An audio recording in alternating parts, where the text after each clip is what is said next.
For the first time ever, the untold story, The Accomplice of the Candyman Killer, is in a new 2-hour documentary, The Serial Killer's Apprentice. It's investigative investigation discovery, and they're revisiting one of the most sinister killers in recent history. Today, I have renowned criminologist Dr. Catherine Ramsland. Good morning, doctor. How are you?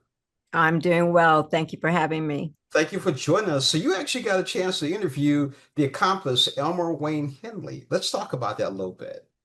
Yes, I interviewed him extensively across a couple of years because I wanted to get the point of view of an accomplice to a serial killer. I've long studied serial killers and talked with them, but I had not, and I understood the stories of accomplices, but I had not actually spoken to one to get the details of his experience. So it was quite enlightening. Speaking of enlightening, you got him all the way back to the point where he was not only affected by his grandfather's death, but the divorce. Talk about that a little bit. Yes, so things were good for him up until the point where his grandfather died when he was fairly young, and his father kind of fell apart, became an abusive alcoholic, began to beat his mother and his grandmother, and it actually took a couple of shots at him, and then abandoned the family, refused to pay any child support. He had three younger brothers. So he started working in a gas station part-time when he was 13, 14 years old for peanuts, but trying to help his mother bring in a little money, took on adult responsibilities as a kid, and had to face the fact that his father had actually tried to wipe him out. You know, it's even more interesting going back even further. This was a former Cub Scout, good kid in Yeah, church. Yeah. yeah, and he wanted to be a minister. That was what he aspired to be when he was like 5 years old. And he also had made friends in high school. Talk about that. Because he seemed like he was somebody who was definitely into people and community.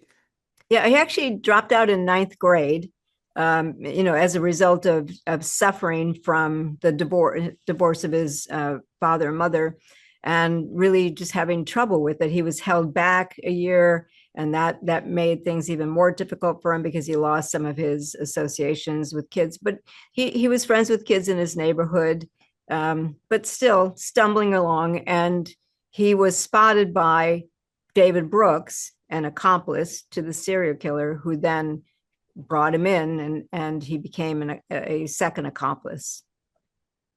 So it seems like, I got to admit, I ran away from home at the age of 16 and 17, but came back.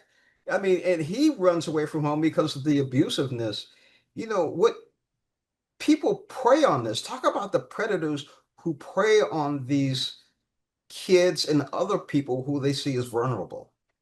Yeah, predators are quite vigilant, looking for vulnerable kids who are looking for friends, looking for money, looking for adventure, looking for drugs or alcohol or cars or something. And the predators can figure it out and supply what they want or what they need. And especially in the absence of parental supervision, they can step in and be the big brother, big sister, the parental figure, the one who gives gifts, the one who opens doors, who gives them advice that they can't get from any other source. So they're always looking, but the first thing they do is to groom the community around their target to make sure that if there are any complaints or suggestions of concerns, nobody will believe it because that person's such a nice guy. He's always helpful. He's just a big brother, and certainly nothing terrible is going on. So he makes sure that people believe that first and then goes for the kill. These guys sound like they're pretty intelligent, these predators. They often are. Not always. Some are unsuccessful and they get caught, but the successful ones know how to do this well. Talk about Elmer Wayne Henley's being in prison and talking to you, because he seemed a little shy and reluctant. So what I saw. Yeah, initially, when I approached him, and you have to build up trust. I mean, these are not, you go in and get the story and jump out. This is an association that's going to last for a while. And so I spent time first just getting to know him because his story had been distorted by media before. He wasn't really sure if I wasn't going to be another one to betray him. And he knew my co-author, which helped, and he trusted her. So he also understood that I had credentials as a psychologist counselor, and he appreciated that because he had not had any kind of therapy in prison, and he had had nightmares and PTSD. So I think all the right elements were in place for me to finally win his trust and assure him that I could get his story told and get it out there one way or another. Doctor, if you don't mind, how long did all this process take for you to get the full story from him? Months, It, years? a couple of years it took, and I'm willing to put that kind of time into it because I think it's worth. Um, you have to listen and then listen again and then listen again because new details will emerge, and he'll, as he feels trust, he'll begin to tell me things.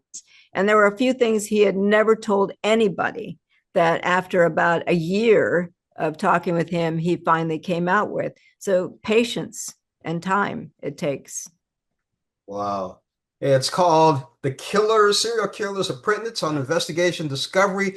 Dr. Catherine Ramsland, thank you so much for joining us on Morning Blend. I have to say one more thing before we leave. I thought it was very interesting as I was watching this that the reporter, the young reporter, Larry Connors, is right here from St. Louis and had been on our CBS affiliate here for a long time. So it was interesting to see the young Larry Connors in this documentary.